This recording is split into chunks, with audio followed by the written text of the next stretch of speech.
Pembangunan daerah bukan hanya soal infrastruktur besar atau kebijakan makro, tetapi juga tentang bagaimana potensi lokal dapat digali, dikelola, dan dikembangkan secara berkelanjutan. Buku Dinamika Ekonomi Lokal karya Zaini, Musofan, Syarif, dan Siti Jamilatul Miladiah menghadirkan pandangan yang komprehensif mengenai 3 pilar penting yang mampu menggerakkan roda ekonomi daerah, yaitu pengembangan pariwisata, pengelolaan dana desa, dan mobilitas tenaga kerja migran.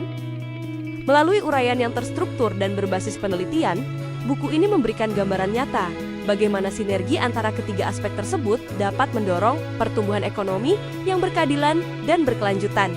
Di bagian pertama, buku ini mengajak pembaca memahami konsep pembangunan berkelanjutan dalam sektor pariwisata. Penulis menguraikan strategi membangun daya tarik wisata yang tidak hanya mengandalkan keindahan alam atau warisan budaya, tetapi juga ditopang oleh infrastruktur yang memadai, promosi yang tepat sasaran, serta kebijakan publik yang mendukung.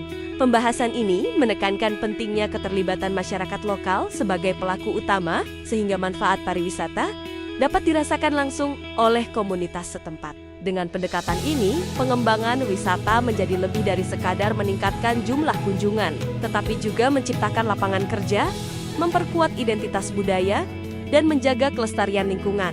Selanjutnya, buku ini mengupas peran strategis desa dalam menggerakkan ekonomi lokal melalui pengelolaan dana desa. Penulis menekankan bahwa tata kelola dana desa yang partisipatif dan berbasis pada kearifan lokal mampu menghasilkan program-program pembangunan yang relevan dengan kebutuhan warga. Melalui contoh-contoh nyata, dijelaskan bagaimana dana desa dapat dialokasikan untuk memperkuat sektor produktif, membangun infrastruktur desa, dan meningkatkan kualitas sumber daya manusia. Pendekatan ini tidak hanya mendorong pemerataan pembangunan, tetapi juga memperkuat posisi desa sebagai pusat inovasi ekonomi di tingkat lokal. Bagian berikutnya membahas fenomena buruh migran Indonesia (BMI) yang seringkali menjadi salah satu pilar penopang ekonomi rumah tangga di daerah. Buku ini mengupas motivasi yang mendorong masyarakat menjadi pekerja migran, tantangan yang mereka hadapi di negara tujuan, serta pentingnya perlindungan dan pemberdayaan bagi mereka.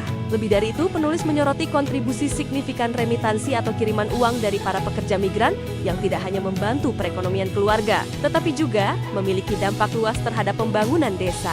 Dengan demikian, pekerja migran diposisikan bukan hanya sebagai individu pencari nafkah, tetapi juga agen pembangunan yang membawa pengalaman, modal, dan wawasan baru bagi daerah asalnya. Keseluruhan pembahasan dalam buku ini disajikan dengan bahasa yang jelas dan alur yang runtut, menjadikannya mudah dipahami oleh berbagai kalangan, mulai dari mahasiswa, akademisi, praktisi pembangunan, hingga pembuat kebijakan. Buku ini memberikan wawasan bahwa pembangunan daerah yang efektif harus mampu mengintegrasikan potensi lokal, kebijakan yang tepat, serta peran aktif masyarakat. Sinergi antara pengembangan pariwisata, pengelolaan dana desa, dan kontribusi pekerja migran menciptakan fondasi ekonomi lokal yang lebih tangguh menghadapi perubahan zaman. Yuk, dapatkan bukunya sekarang juga di www.oceanpressindonesia.com dan temukan inspirasi nyata untuk membangun daerah melalui potensi yang ada di sekitar kita.